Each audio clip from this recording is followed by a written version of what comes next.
I'm Maddie Langston. I work at IDOC as a marketing consultant. I help optometry practice owners and managers with their marketing. And one question I receive a lot has to do with online reviews. The question is, should we as a practice respond to online reviews? And if so, how should we respond? My answer is yes. I think it's a good idea to respond to online reviews in a place where other people can read your responses. It shows that you're paying attention. It shows that you care about your online reputation. That said, it's important to remember that you at the practice are bound by HIPAA in ways that reviewers are not.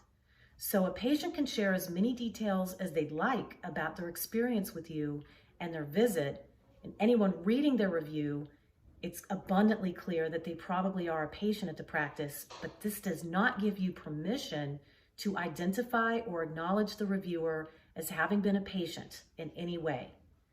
So your response should be more general in nature, more generic, and it should sound something like this.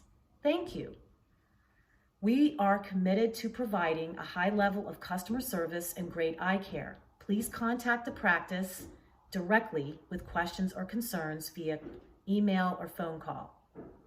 So this type of response doesn't acknowledge the reviewer in any way as having been a patient. Now, I understand, especially if you get a bad review, the temptation to want to tell your side of the story, especially if you feel the reviewer wasn't being fair.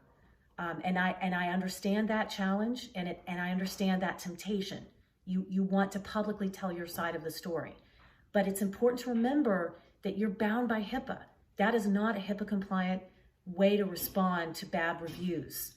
You can't acknowledge that they were ever even a patient at the practice. So you need to contact the reviewer directly, offline, and resolve matters privately.